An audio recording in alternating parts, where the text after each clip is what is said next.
Okay, so have you ever walked into a party and immediately knew you didn't belong? Like, not in a cute fish out of water rom-com way, but in a why am I eating shrimp cocktail with my hands while everyone else has tiny forks? Well, turns out billionaires have the opposite problem. They walk into rooms and instantly recognize their people, like some kind of wealth detecting superpower. While a person who has genuine anxiety is trying to figure out if we're doing hugs or handshakes or that weird wave thing, and they're playing 4D chess with their eyebrows. So if you've ever felt like everyone got a handbook for life except you, this video is for us. Hi, I'm Beth, and welcome to this conversation of weird money patterns I can't stop noticing. Today we're talking about something I'm calling the invisible handshake, which sounds like a bad magician's trick, but is actually this whole secret language that rich people use to identify each other. Basically, they're all in a group chat that we're not invited to. But here's the thing. Billionaires have apparently developed this entire underground communication system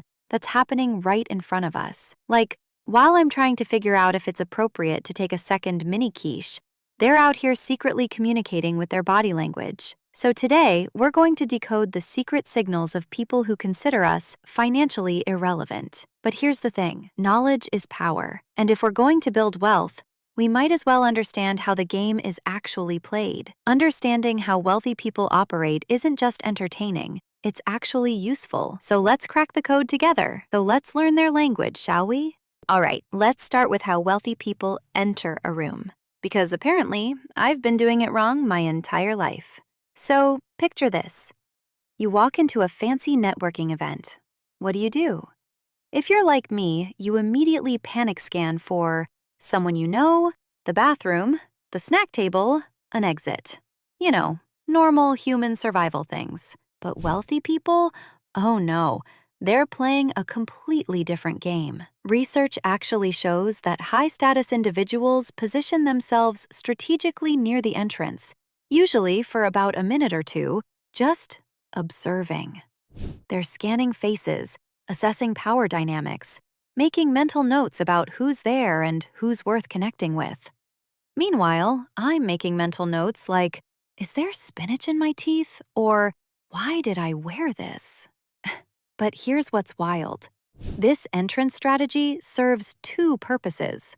One, they can see who's important and who they need to talk to. Two, they're signaling to other insiders that they understand how high-level networking actually works.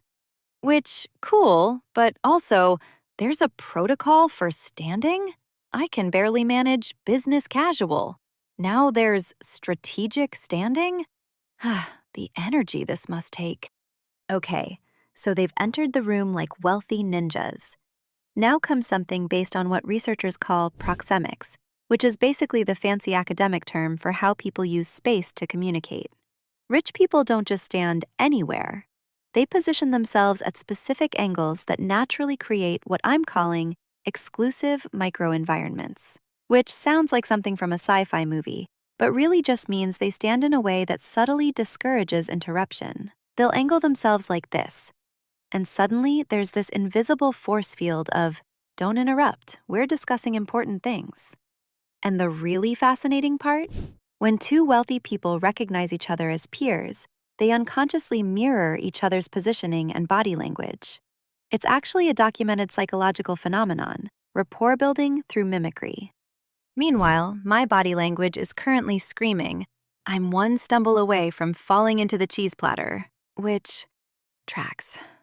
Now, you might be thinking, Beth, surely they just wear expensive watches and that's how they recognize each other. Oh, it's way more nuanced than that.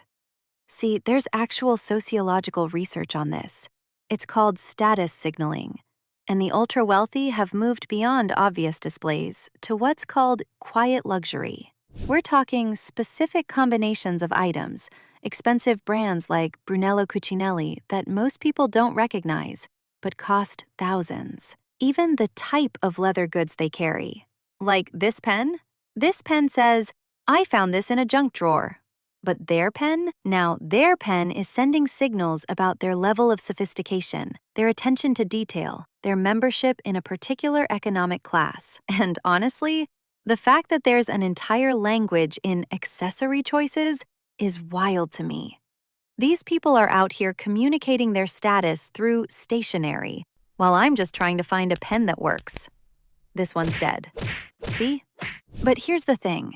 It's not about being pretentious. It's about efficiency. When you're operating at that level, these small signals help you quickly identify who's in your network, who understands your world, and who's worth building relationships with. Okay, here's one that actually kind of blew my mind: strategic silence. So, normal people, like you and me, when there's a pause in conversation, we panic. We fill it with literally anything. Nice weather. How about that local sports team? I like your shoes. But wealthy people, they use the silence. And this is actually documented in negotiation research. Chris Voss, former FBI negotiator, writes about this extensively. A 3-second pause after you mention your profession isn't them spacing out. They're processing. They're evaluating whether you fit into their network, assessing the value of the connection, deciding how much information to share. Meanwhile, if I pause for 3 seconds during a conversation, it's because I forgot what we were talking about, or I'm trying to remember if I turned off the oven this morning. Did I turn off the oven? But the point is, they've mastered strategic silence as a tool, which, as someone who fills every quiet moment with increasingly weird observations, feels like a skill I should probably develop. Now let's talk about the actual handshake, because you'd think this would be straightforward, right? Wrong! There's actual research on handshakes, and yes, firmness matters, but that's just the beginning. It's also about timing, and positioning, and duration. The moment they extend their hand matters. How they angle their body matters. The duration of contact matters. A handshake initiated exactly when someone finishes introducing themselves shows attentiveness and respect for status. A slightly delayed handshake? That's them still processing whether you're someone they need to prioritize. There are layers to handshake timing. I'm over here just trying not to do that weird thing where you go for the handshake, but they go for the fist bump, and then it's just hand chaos. Like, are we shaking, bumping, high-fiving? Help! But seriously, first impressions matter, and nonverbal communication accounts for a huge percentage of how we're perceived. So while I'm not suggesting you overthink every handshake, being aware of these dynamics, that's actually useful. And then, because apparently we're not done yet, there's something called conversational threading. This one's based on sociologist Pierre Bourdieu's concept of cultural capital. Basically, wealthy people will casually drop references to exclusive experiences that only others in their circle would recognize. Oh yes, the summer event at the vineyard was lovely. Or, when we were in Aspen in February. Or, at the Davos summit. Which sounds innocent, but these references act as filters. If you know which vineyard, which summit, which exclusive event they're talking about without them explaining, you're in the club. You have the cultural capital. Meanwhile, when I try to be subtle and reference something, I'm like, so, did you see that thing? And then I have to explain the entire thing anyway because no one knows what I'm talking about. But this is actually a fascinating networking strategy, using shared experiences as a shorthand to identify peers and build rapport quickly. Finally, and this is my favorite part, let's talk about how wealthy people leave events. Do they say goodbye to everyone like a normal person? Absolutely not. Do they do the Irish goodbye, where you just disappear and hope nobody notices? Also no, because that's my signature move. They do something called a strategic exit. Research on high-status behavior shows they often leave during peak energy moments, not at the end when everyone's leaving, to maximize impact and minimize time spent on social obligations that don't serve their goals, which is just peak efficiency. They've even optimized leaving. When I leave events, my strategy is wait until enough people have left that my exit won't be noticed, then sneak out hoping I don't have to do another round of small talk. But they're treating their exit like it's a strategic business decision. Meanwhile, my strategic exit involves concentrating very hard on not tripping over my own feet on the way to the door. Okay, so here's the thing that's actually important beneath all my jokes. The invisible handshake isn't really about the gestures or the strategic standing or the pen choices, though those are real things. It's about a completely different mindset. Wealthy people approach every interaction as a potential strategic opportunity. They're thinking long-term about relationship building. They're prioritizing their time and attention like it's their most valuable resource, which, to be fair, it is. And here's what's useful for us. Being intentional about how we show up, who we connect with, and how we spend our energy, that's not just for billionaires. That's smart networking strategy for anyone building wealth.